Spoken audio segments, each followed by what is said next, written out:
Friends, ಎಲ್ರಿಗೂ ನಮಸ್ಕಾರ. ನಾನು ಇವತ್ತು ಆಲೂಗೆಡ್ಡೆ ಮೊಟ್ಟೆ ಚಿಕನಲ್ಲಿ ಬರುತ್ತಲ್ಲ, ಫಾರಂ ಕೋಳಿಲಿ ಮೊಟ್ಟೆ ಗುದ್ದಿ ಎಲ್ಲ ಲಿವರು ಗುಂಡಿಗೆ ಅದೆಲ್ಲ ಹಾಕ್ಬಿಟ್ಟು ಆಲೂಗೆಡ್ಡೆ ಹಾಕ್ಬಿಟ್ಟು ಯಾವ ಥರ ಗೊಜ್ಜು ಮಾಡೋದು ಅಂತ ನಾನು ಹೇಳ್ಕೊಡ್ತೀನಿ. ರೊಟ್ಟಿ ಚಪಾತಿಗೆಲ್ಲ ತುಂಬ ಚೆನ್ನಾಗಿರುತ್ತೆ. 2 ಸ್ಪೂನ್ ಆಯಿಲ್ ಹಾಕಿದ್ದೀನಿ. 2 ಸ್ಪೂನ್ ಆಯಿಲ್ ಹಾಕಿ ಎಲ್ಲ ಕಾಯಿಲಿ. ಈಗ ನಾನು ಹೋದ್ಸಲ ನಾನು ಫಾರಂ ಕೋಳಿ ಸಾಂಬಾರು ಹೇಗೆ ಮಾಡೋದು ಅಂತ ತೋರಿಸಿದ್ರಲ್ಲ, ಅದೇ ಮಸಾಲೆಯಲ್ಲಿ ಅಂದರೆ ಸ್ವಲ್ಪ ತೆಗೆದಿಟ್ಕೊಳ್ಳೋದು 2 ಸ್ಪೂನು, ಅದನ್ನೇ ಹಾಕ್ಕೊಳ್ಳೋಣ. ಇವಾಗ ತೆಗೆದಿಟ್ಟಿದ್ದೀನಿ ನಾನು. ಚಕ್ಕೆ, ಲವಂಗ, ಬೆಳ್ಳುಳ್ಳಿ, ಈರುಳ್ಳಿ, ಶುಂಠಿ ಅಷ್ಟೂ ನೋಡಿ ನಾನು 2 ಸ್ಪೂನ್ ತಗೊಂಡು ಹಾಕೊಳ್ತಾ ಇದ್ದೀನಿ. ಈಗ ನಾನು ತೊಳೆದು ರೆಡಿ ಮಾಡಿ ಇಟ್ಕೊಂಡಿದ್ದೀನಲ್ಲ ಮೊಟ್ಟೆ ಗುದ್ದಿ ಎಲ್ಲ, ಅದನ್ನೆಲ್ಲ ಹಾಕ್ಕೊಳ್ತಾ ಇದ್ದೀನಿ. ಹಾಕ್ಕೊಂಡು 2 ನಿಮಿಷ ಫ್ರೈ ಮಾಡೋಣ. ತುಂಬ ಟೇಸ್ಟಾಗಿರುತ್ತೆ ಇದು. ನಮ್ಮ ಅಮ್ಮ ಮಾಡೋದು ಯಾವಾಗ್ಲೂ ನೋಡಿ ಮಾಡ್ಕೊಳ್ಳಿ, ತುಂಬ ಚೆನ್ನಾಗಿರುತ್ತೆ.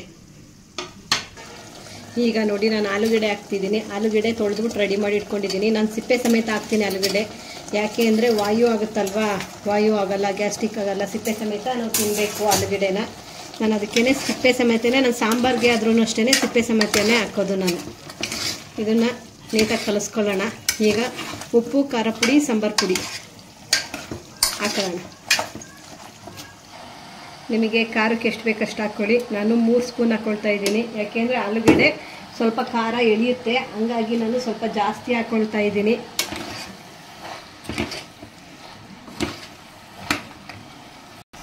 ಸಾಂಬಾರು ಪುಡಿನೂ ಈಕ್ವಲ್ ಹಾಕ್ಕೊಳ್ತಾ ಇದ್ದೀನಿ. ಇದು ಬರೀ ಅಚ್ಚ ಸಾಂಬಾರು ಪುಡಿ ಹಾಕ್ಕೊಳ್ತಾ ಇರೋದು. 3 ಸ್ಪೂನ್ ಹಾಕ್ಕೊಂಡಿದ್ದೀನಿ ಸಾಂಬಾರು ಪುಡಿನೂ. ಈಗ ರುಚಿಗೆ ತಕ್ಕಷ್ಟು ಉಪ್ಪು ಹಾಕೊಳ್ಳೋಣ. ಆಮೇಲೆ ನೋಡಿ ಹಾಕ್ಕೊಂಡ್ರಾಗುತ್ತೆ. ನೀರು ಹಾಕಿದ್ಮೇಲೆ ಸ್ವಲ್ಪ ನೀರು ಹಾಕೊಳ್ಳೋಣ. ನೋಡಿ ಮಾಡಿ, ನಾವು ಚಿಕ್ಕವರಿದ್ದಾಗಿಂದಲೂ ಈ ಥರ ಮಾಡ್ಕೊಳ್ತಾ ಇದ್ರು ನಮ್ಮಮ್ಮ ಎಲ್ಲ. ನಮಗೆ ತುಂಬ ಇಷ್ಟ ಆಗುತ್ತೆ ಈ ಥರ. ಮತ್ತು ಕಾಯಿ ಮಸಾಲೆ ಗೊತ್ತಿದೆಯಲ್ಲ, ಕಾಯಿ, ಕಡಲೆ ಮತ್ತು ಟೊಮೊಟೊ ಅಷ್ಟೂ ಹಾಕಿ ನಾನು ರುಬ್ಬಿಟ್ಕೊಂಡಿರೋದ. ಇದಕ್ಕೆ 2 ಸ್ಪೂನ್ ಹಾಕ್ಕೊಳ್ತಾ ಇದ್ದೀನಿ. ಈಗ ಕಾಯಿ ಮಸಾಲೆ ಹಾಕ್ಕೊಳ್ತಾ ಇದ್ದೀನಿ ನೋಡಿ. ಕಾಯಿ ಮಸಾಲೆ ಸ್ವಲ್ಪ ಹಾಕ್ಕೊಳ್ಳಿ ಮೀಡಿಯಮ್ ಆಗಿ. ನಾನೊಂದು 3 ಸ್ಪೂನ್, ದೊಡ್ಡ ಸ್ಪೂನಲ್ಲಿ 3 ಸ್ಪೂನಷ್ಟು ಹಾಕ್ಕೊಳ್ತಾ ಇದ್ದೀನಿ. ತುಂಬ ಟೇಸ್ಟಿಯಾಗಿರುತ್ತೆ ಇದು. ಈ ಥರ ಮಾಡ್ಕೊಂಡು ನೋಡಿ ಆಲೂಗೆಡ್ಡೆ ಹಾಕಿ. ನಾನು ಹಿಂಗೆ ಪದೇ ಪದೇ ಹೇಳ್ತಿದ್ದೀನಿ ಅಂದರೆ ಅಲ್ಲಿಗೆ ಅರ್ಥ ಮಾಡ್ಕೊಳ್ಳಿ, ಏನು ಕೇಳ್ತಾ ಇದ್ದೀನಿ, ಹೇಗಿರುತ್ತೆ ಇದು ಟೇಸ್ಟು ಅಂತ ನಿಮಗೆ ಗೊತ್ತಾಗಲಿ ಅಂತ ಹೇಳ್ತಾ ಇರೋದು. ನೋಡಿ, ನೀರು ನಿಮಗೆ ಗೊಜ್ಜು ಎಷ್ಟು ಬೇಕು ನೋಡಿಬಿಟ್ಟು ಹಾಕ್ಕೊಳ್ಳಿ. ಇನ್ನೊಂದು ಸ್ವಲ್ಪ ನೀರು ಬೇಕು ಅಂದ್ಕೊಳ್ತೀನಿ, ಯಾಕೆಂದರೆ ಬೇಯಬೇಕಲ್ವಾ, ಅದಕ್ಕೆ ಇನ್ನೊಂದು ಸ್ವಲ್ಪ ನೀರು ಹಾಕ್ಕೊಳ್ತಾ ಇದ್ದೀನಿ. ಇವಾಗ ಮೊಟ್ಟೆ ಇತ್ತಲ್ಲ ನೋಡಿ, ಚಿಕನಲ್ಲಿರುತ್ತಲ್ಲ ಫಾರಂ ಕೋಳಿಲಿ, ಆ ಮೊಟ್ಟೆ ಹಾಕ್ಕೊಳ್ತಾ ಇದ್ದೀನಿ. ಆ ಮೊಟ್ಟೆ ಹಾಕ್ಕೊಂಡು ಇನ್ನು 1 ಮೊಟ್ಟೆ ಇತ್ತು, ಅದನ್ನು ಒಡೆದ್ಬಿಟ್ಟು ಇದರೊಳಕ್ಕೆ ಹಾಕ್ಕೊಳ್ತೀನಿ ನೋಡಿ.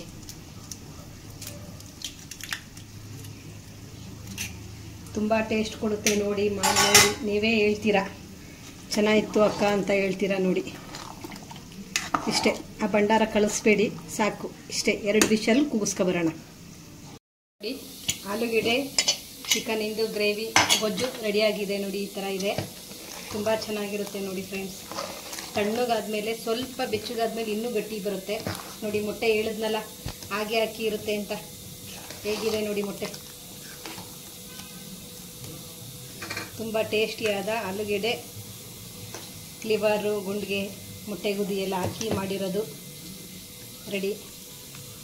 ಮಾಡಿ ನೋಡಿ, ಚೆನ್ನಾಗಿರುತ್ತೆ. ಹಾಗೇನು ತಿನ್ನೋಕ್ಕೆ ಇನ್ನೂ ಟೇಸ್ಟ್ ಆಗಿರುತ್ತೆ. ಮಾಡಿ ನೋಡ್ಕೊಳ್ಳಿ. Thank you friends.